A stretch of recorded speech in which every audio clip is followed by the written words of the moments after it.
प्रणाम। उम्मीद करती हूँ आप सभी स्वस्थ और सुरक्षित होंगे। दोस्तों, 2-3 दिन पहले रवि किशन जी ने संसद में अपनी आवाज उठाई थी ड्रग्स के बड़े ही तेजी से पैर पसारने को लेकर फिल्म इंडस्ट्री में। उन्होंने आवाज क्या उठाई, एकदम से हंगामा मच गया। कोई कहता है थाली में छेद कर रहा है, तो कोई पूरी की पूरी भोजपुरी इंडस्ट्री पर ही उंगली उठा रहा है। मैं कहती हूं कि अगर इंडस्ट्री में कुछ सुधारने की कोई कोशिश कर रहा है या उसके लिए मांग कर रहा है, तो इसमें गलत क्या है। फिलहाल पूरा विश्व जया जी के बातों का जवाब दे रहा है। हो सकता है उनकी मजबूरी होगी, लेकिन मैं फिलहाल अनुभव सिन्हा जी के बातों का विरोध करने आई हूं, जो उन्होंने भोजपुरी फिल्म इंडस्ट्री के लिए नंगा नाच शब्द का प्रयोग किया। उस बात का जवाब देने आई हूं। अनुभव जी, आपको आपकी हालिया प्रदर्शित फिल्म थप्पड़ को लेकर जानते हैं हम लोग,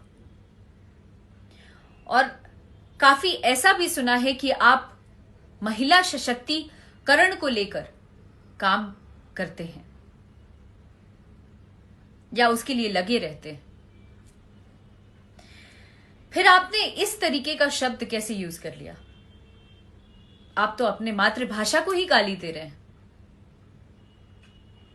जहां तक मैंने सुना है कि आप बनारस से बिलोंग करते हैं, और आपकी जो कंपनी है उसका नाम भी आपने बनारस मीडिया वर्क्स रखा हुआ है।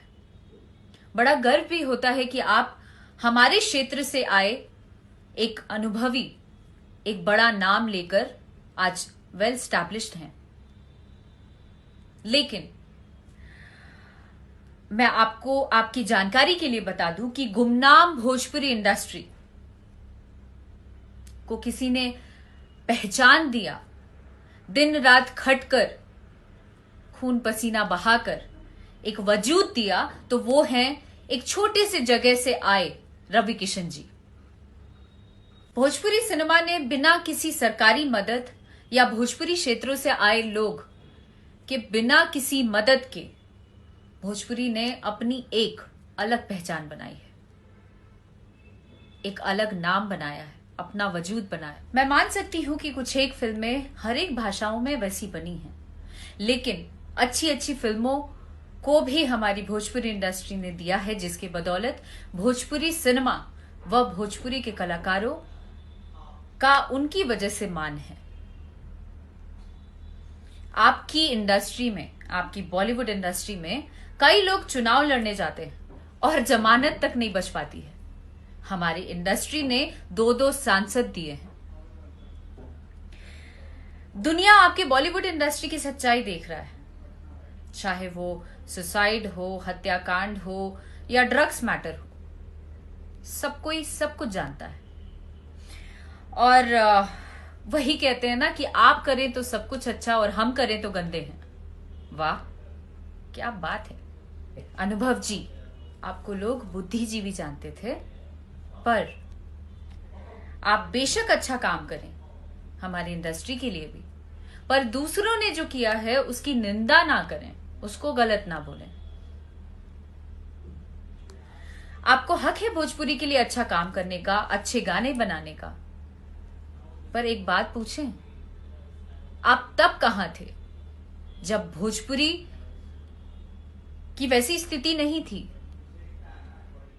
आज जब भोजपुरी के दिग्गजों ने काम कर कर, मेहनत कर कर भोजपुरी इंडस्ट्री को उस लायक बना दिया, तो आज आप जुम्मा जुम्मा 4 दिन से आए और भोजपुरी पर उंगली उठा रहे हैं। जब भोजपुरी का व्यवसायीकरण हो गया, जब भोजपुरी की रिकवरीज आने लगी, अगर आप उस समय कुछ किए होते हमारी भोजपुरी इंडस्ट्री के लिए, जब कोई नहीं था, जब भोजपुरी बहुत ही गंदी स्थिति में थी, तब मैं आपको साधुवाद देती कि आपने बहुत अच्छा काम किया बॉस। आप तो हमेशा से नेगेटिव बात करते आए हैं। आप पिछले 10 सालों से मोदी जी के भी खिलाफ हैं कि मोदी जी की गवर्नमेंट ना आए, पर हुआ क्या?